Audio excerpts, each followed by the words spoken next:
What is going on, Summoners? We're back here today with another Champion Deep Dive. Today, we're talking about Nico Minoru.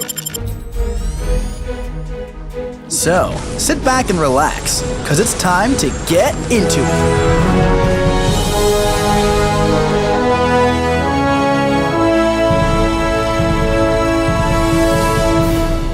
it. Nico enters the contest as a powerful blood mage. Each time she gains a total of 5% of her max adrenaline, she gains a 20% fury passive for 15 seconds. These max out at 7 stacks. And as a defender, Nico stores 40% of all damage taken as adrenaline.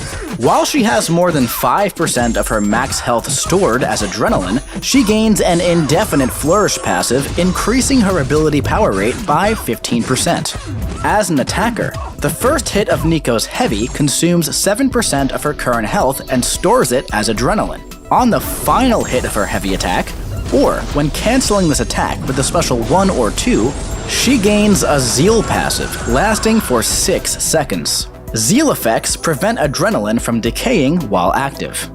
When Nico activates any special attack, she passively converts up to 4% of her max health stored as adrenaline into health. This conversion scales with the level of special attack used. Don't worry about finishing a fight without converting that leftover adrenaline, because Nico will enter the next fight of the quest with 100% of the adrenaline she finished the previous fight with. And, on top of that, the personal furies gained from the stored adrenaline gain 200% increased duration. Now, Nico's heavy charge and her third light attack place an indefinite pentacle buff on the opponent. Pentacle buffs represent the inherent harmony of the natural world, but sadly have no in-game effect. Nico passively gains 2% of her max power whenever the opponent gains any buff. But when one or more buffs are removed or prevented by immunity, she gains 3% of her max power instead. She also gains 1% of her missing health as stored adrenaline. Nico doesn't benefit from the Mystic Dispersion Mastery.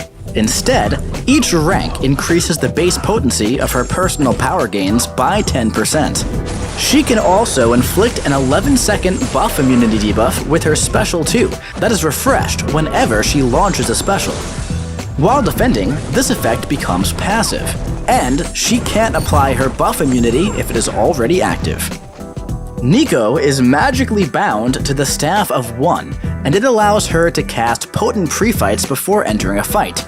Each pre-fight lasts until the opponent is defeated, and can only be cast once per quest. Nico's Unworthy spell allows her to inflict her personal buff immunity at the start of the fight. While defending, she always casts the Unworthy spell. Her Absorb spell grants her a 55% Stimulate passive while blocking, which increases her combat adrenaline by the listed amount. Her Ward spell grants her immunity to poison and rupture effects. And her Burn spell replaces her poison effects with Incinerates, but these Incinerates deal 30% less damage. Now, let's check out her special attacks. On activation of the Special 1, she inflicts a Halt passive for 13 seconds that is refreshed whenever she launches a special. Additionally, the final hit deals a burst of energy damage increased by 20% for each damaging effect on the opponent, up to 10. This burst can trigger through block, and as a defender, the total potency is reduced by 50%. After the final hit, Nico gains an invisibility passive for 4 seconds.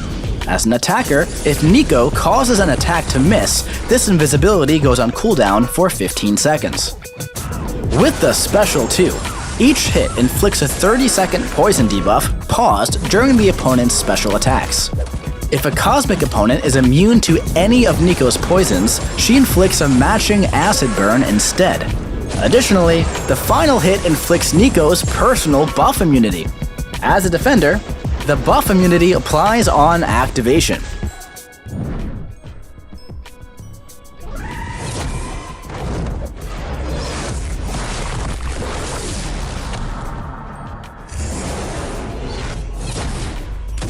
The Special 3. This attack gains increased attack rating for each damaging effect on the opponent. Additionally, the first time this attack is used each fight, Nico increases the duration of her personal effects by 50% for the rest of the fight. Now, let's check out her signature ability.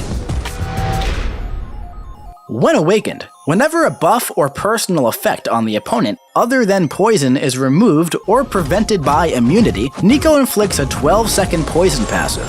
These max out at 20 stacks. Additionally, personal effects on the opponent are paused during Nico's special attacks. And whenever Nico causes an attack to miss, she gains adrenaline of up to 2% of her max health. This has a 0.5-second cooldown. Now, let's take her out for a spin in the champion rotation. To begin, strike the opponent and focus on your third light attack to start placing your pentacle buffs on the opponent. You can also work in some heavy attacks to consume health and store it as adrenaline, so you start ramping your furies. Don't worry, that Zeal passive will prevent your adrenaline from decaying. Continue this process as you build to your special 2, and launch once available to stack on your poisons and activate your buff immunity. From here, use your special 1 to burst the opponent and go invisible, then just repeat until they're knocked out. Now, if you're up against an opponent with a lot of buffs, you might want to activate her Unworthy spell pre-fight, allowing her to start the fight with her buff immunity debuff active, so you could get the ball rolling against those pesky cosmics without fear of dealing with any of their buffs, and punishing them whenever they try to gain one. And hey, if you're looking for some poison or rupture immunity, you might be interested in activating that ward spell, allowing her to take some defenders and nodes she otherwise wouldn't be able to. But keep in mind, each of these pre-fights can only be used once per quest, so be sure to scout ahead to plan out how you want to cast those spells. Thank you for watching this champion deep dive for Nico Minoru. And hey, if you liked the video and want to see more, click subscribe, like, comment, and share. And if you haven't already, join the official Marvel Contest of Champions Discord and come discuss. And remember, we'll see you in the Battle Realm.